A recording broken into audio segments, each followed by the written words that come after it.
Hello everyone, last of एपुलो सबैजनालाई र तपाईँहरूलाई स्वागत छ मेरो युट्युब च्यानलमा। अनि सबैजना जाति कुशलै सन्चै हुनुहुन्छ होला भनेर आशा राख्दछु। हामी पनि एकदमै जाति कुशल सन्चै छौँ। भन्दाखेरि पनि छोरा चाहिँ अलिकति बिमारी भइरहेको थियो, अहिले चाहिँ अलिकति सन्चो भइरहेको छ। उसको सर्दी ज्वरो आइरहेको थियो, ज्वरो चाहिँ हट्टिसकेको छ, अलिअलि खिङखिङ चाहिँ भइरहेको छ। खिङखिङ खोकीहरू त छैन, नाक चाहिँ ठ्यास ठ्यास भइरहेको छ, अरू चाहिँ एकदमै दारुण। र यहाँ चाहिँ अहिले मेरो छोराले भर्खर ब्रेकफास्ट गर्दैछ। आज चाहिँ के गर्दैछ ब्रेकफास्टमा देखाइदेऊ न। भुटी मामाम र चिज बल। भुटी मामामा चाहिँ चिज बलै हालेर खाने अरे भनेर चाहिँ दिक्सानले चाहिँ भुटी माम र चिज बल खाँदैछ। मैले गरेको मेहनत चाहिँ एकदमै रङ ल्यायो भनेर चाहिँ म भन्नु सक्दिनँ है साथीहरू। किनभने चाहिँ कुखुरा यहाँ हेर्नुहोस्, तपाईँहरूले यहीँबाट देख्नु सक्छ। कुखुरा चाहिँ यति बिना भुटभुटे खेलेर चाहिँ हजुर यहाँ चाहिँ मेरो के हो मासु ए हुन्छ हुन्छ। यहाँ चाहिँ आइसक्यो डेजीको मासु पनि। तपाईँहरूलाई के भन्दा भन्दा म कहाँ पुगिसकेँ। अनि म देखाउँछु तपाईँहरूलाई। यति बिना चाहिँ अब खोर्सिदिएको छ कि यहाँ साग रोपेको चाहिँ साग चाहिँ एउटा पनि छैन। कति घन्टा चाहिँ अब नजर राख्नु, एकछिन नजरबाट दूर भयो कि मेरो मेहनतले रङ ल्यायो भने चाहिँ बिरङ भयो मेरो मेहनत चाहिँ। यहाँ हेर्नुहोस् त, धनियाँ चाहिँ यति मजाले उम्रेको थियो साथीहरू, यति मजाले बिरिङ रिङ रिङ। यहाँ हेर्नु सक्नुहुन्छ। मैले चाहिँ रिसले चाहिँ पानीमा हालेको छुइनँ। अहिले चाहिँ सबै टुप्पो जति चाहिँ धनियाँको डल्लै खाइदिएको छ हो। अनि खोर्सेर चाहिँ यहाँ हेर्नुहोस् खोर्सेको हालती। त्यही भएर चाहिँ मैले चाहिँ गर्नै छोडिदिएको होस्, अब बस्नु पनि कति पनि छैन भनेर चाहिँ छोडिदिएको। मलहरू छरिदिएर हो, सबैलाई थाङ्दिदिउँ। कति सफा बारी थियो, यस्तो मैला गरिदिएको छ। त्यही भएर चाहिँ मलाई चाहिँ एकदमै तिमी छरेको दिक्चानले छरेको अरे मैले। अनि यति बिना हरेस लागेको कि यो यस्तो भाताङ भितिङ देख्दाखेरि चाहिँ, त्यही भएर चाहिँ मैले चाहिँ गर्नै छोडिदिएको। मजाले उम्रिरहेको छ धनियाँ हो। फेरि यस्तो सोच्छु कि पानी हाल्छु भनेर, फेरि अल्छी लाग्छ। सबै त भाङभुङ पारिदिइसकेको छ, के चाहिँ गर्नु भनेर। अनि मेरो चाहिँ यहाँ हेर्नुहोस् त, पिम्पल्स निस्केर दाग दाग बसिरहेको छ, दुखी पनि लाग्छ। आज चाहिँ हामी जाने हो आमा छोरा। आज दीक्षान चाहिँ पढ्दैन होला सायदै, किनभने अहिले 9:30 भइसक्यो, अहिले भर्खर ब्रेकफास्ट गर्दैछ। अनि आज आमा छोरा चाहिँ जाने रासिन थाप्नु। आज चाहिँ रासिन दिन्छ नि त। अनि रासिन थाप्नु जानुको उयो पनि, किनभने अब घरमा खानापिना पकाउनु सँगै गर्नु छ भने चाहिँ मलाई रासिनहरू थाप्नु एकदमै असुविधा हुन्छ। किनभने आज चाहिँ हिजो बेलुकाकै भात त छैन, दाल सब्जीहरू सबै बेलुकाकै छ। त्यही तताएर खाँदा भइहाल्छ। अन्त त्यही भएर चाहिँ आज चाहिँ म रासिन थाप्नु जाने। 2 दिन पाउँछ नि त रासिन। अन्त त्यही एक दिन आज खाना पकाउनु परेन भने चाहिँ मलाई हल्का हुन्छ। खाना पकाउनु पऱ्यो भने त एकदमै रस हुन्छ नि त, गयो आयो खाना बनाउनुको लागि भागदौडी। त्यही भएर चाहिँ आज चाहिँ हामी जाने हो रासिन थाप्नु।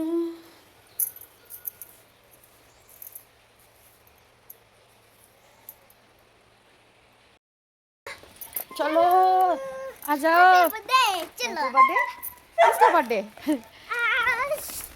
लु हामी चाहिँ लागेको आमा छोरा चाहिँ रासिन थाप्नु। आइहाल्छु हामी रासिन थापेर। हजुर नकराउनुहोस्, बस्दै गर्नुहोस्।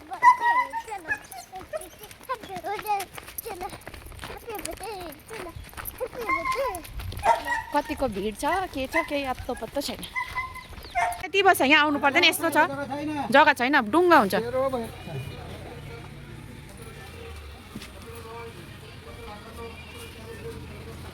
लड चाहिँ दिन्छु, लड चाहिँ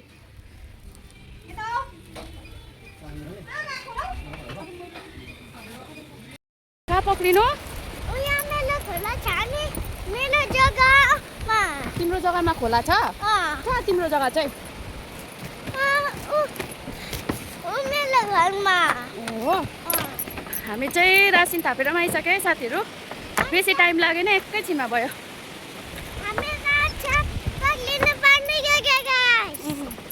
हामी माछा पक्रिनु पनि गएको गाइस भनेर चाहिँ मेरो छोराले भन्दैछ।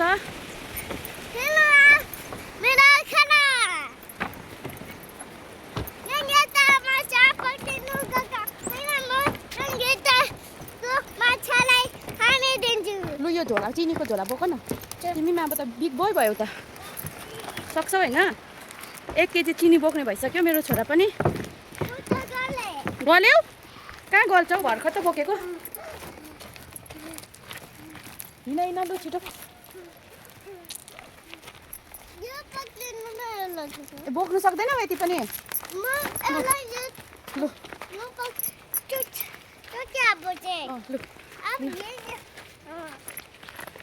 मेरो पछाडि चाहिँ यति भारी छ पारेर खाने यहाँ हेर्नु साथीहरू मेरो छोराले के गरेछ यहाँ अनुहार चाहिँ पढ्नु राखेको चाहिँ कहाँ राख्यो पेनहरू हेर्नु कोरेर है जुङ्गा बनाउँछ खालि छिटै छिटै जुङ्गा आउँछ होला हौ मेरो छोराका पनि कहाँ राख्यो भाइ राख्यौ पेनहरू के हजुर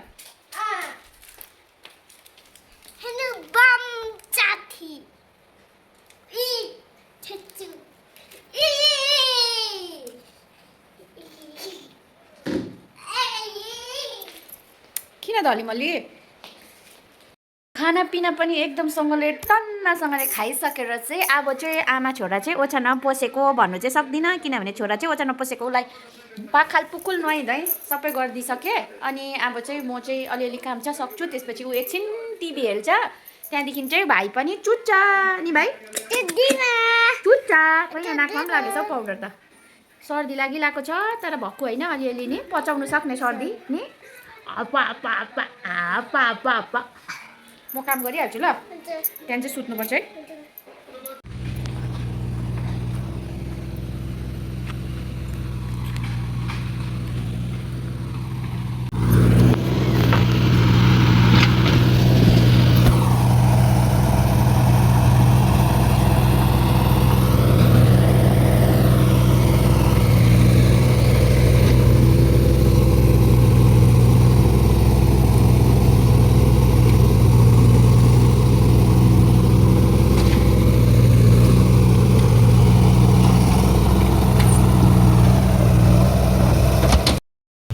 माथिनिर आएको यता यहाँनिर चाहिँ पुल बनिँदैछ नि त अन्त हेर्नु आएको थिएँ कहिलेदेखि काम स्टार्ट भएको तर म चाहिँ हेर्नै आएको थिइनँ दीक्षान्तले चाहिँ जेसिबी चाहिँ एकदमै मन पराउँथ्यो तर अहिले चाहिँ साँझ परिसकेको छ नि त त्यही भएर चाहिँ उसलाई मैले ल्याइनँ अनि यहाँ तल मेरो घर देख्छ यहाँ हेर्नुहोस् घरको छत देख्दैछ त्यहाँबाट चाहिँ म यता उकालो आएको थिएँ जेसिबी पनि आउँदैछ पछि पछि हो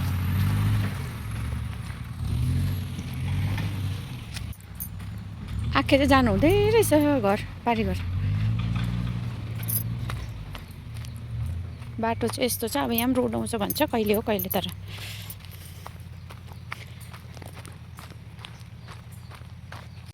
त्यहाँबाट लड्दैन त्यत्रो माथि चढ्नु हुँदैन लड्छ त जेसिबी त गइसक्यो ऊ माथि पुगिसक्यो ऊ यी लाइट मात्रै देख्दैछ जेसिबीको खोला बगरमा दीक्षान्त चाहिँ यहाँ जेसिबी हेर्नुको लागि चाहिँ यहाँ हेर पुरा मनपर्छ जेसिबी रोलक जस्तै लाग्दैछ कहाँ हो रोलक जस्तै लाग्दैछ भनेको चाहिँ ए हो ए जेसिबी अहिले के गर्नु गएको भाइ अहिले हौ त्यहाँ जाँदैछ नि के गर्नु गएको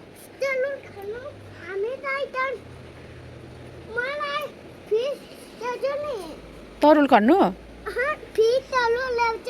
जेसिबीले ए हो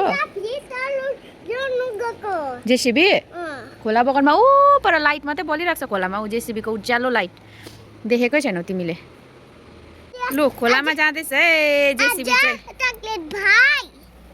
तुम हो टकले भाई कौन है टकले भाई तो जेसीबी है टकले भाई बुई देखो सामने से देखो कितना क्लियर दिखाई दे रहा है अभी तो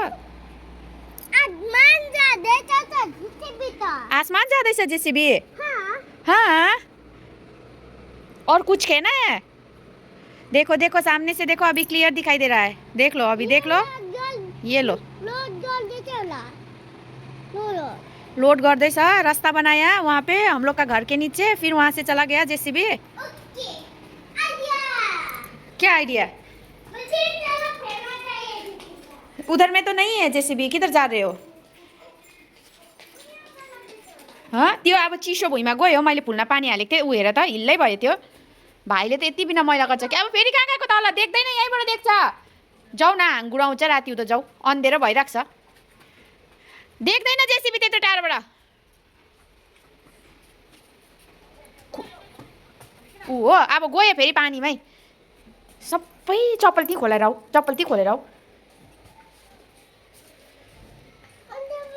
त्यो फेरि सक्स भिज्छ भुइँमा देखेनौ यहाँ फ्लोरमा पानी पानी छ हो अब किन देख्नु पर्यो जेसिबी गएको घर?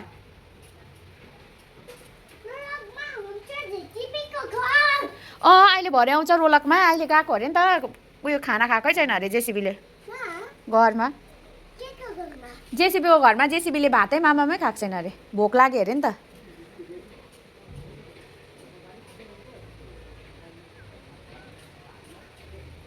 मेरो बुढोले चाहिँ मासु ल्याएछ कि आज चाहिँ।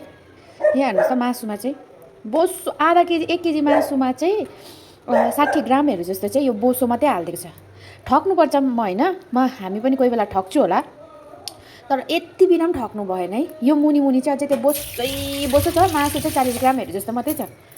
यति रिस उठिरहेको छ कि मलाई यो मासु देखेर चाहिँ। यो मान्छेको चाहिँ मुखमै लगेर हान्नु मन परिसक्यो। डल्लै नि अब एउटा करङ, यत्रो बडे करङ थियो है, यति लामो यस्तो पेटी जस्तै। त्यो पेटी चाहिँ डल्लै बोसो मात्रै। ठग्नेको पनि एउटा सीमा हुन्छ है। यति साह्रो मान्छेलाई ठगेर खाएको खानेकुराहरू चाहिँ मलाई अलिक पच्च जस्तो चाहिँ लाग्दैन है साथीहरू। कस्तो रिस उठेको कि यो मासु देखेर चाहिँ। अनि अब चाहिँ म बेलुकाको खाना बनाउन आँटेँ। खास गरी चाहिँ आज म चाना बनाउँछु, एकदम ड्राईवाला चाना बनाइदिन्छु भनेर सोचेको थिएँ, किनभने समिनालाई चाहिँ त्यस्तो खालको मनपर्छ नि त, ड्राईवाला। अन्त चाहिँ म त्यसरी नै ड्राईवाला बनाउँछु भनेर चाहिँ चाना हिजो नै भिजाएको थिएँ, तर मासु ल्याएर आउनु भएछ। अन्त मासु पकाउनु पऱ्यो भनेर चाहिँ मैले सोच्दैछु। अन्त मलाई चाहिँ एकदमै रिस उठिरहेको छ त्यो मान्छेको बेउरा देख्दाखेरि चाहिँ। यसरी ठकेर खानु ज्यादा दिन होइन, माथि ऊपरवाला त देखिरहा होता है, इसलिए ठक्ना भी लिमिट से पर्ता है कि कसो साथीहरू। लु भाइको जेसिबी चाहिँ घरकै छेउमा आइपुगे, घरकै छेउमा। हेलो,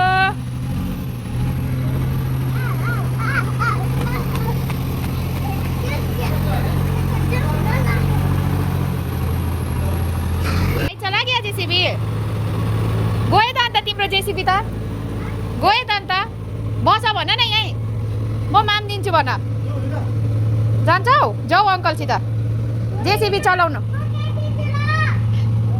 जाऊ अङ्कललाई, अङ्कलसित जाऊ जेसिबी चलाउनु। त्यही त भनेको, जाऊ।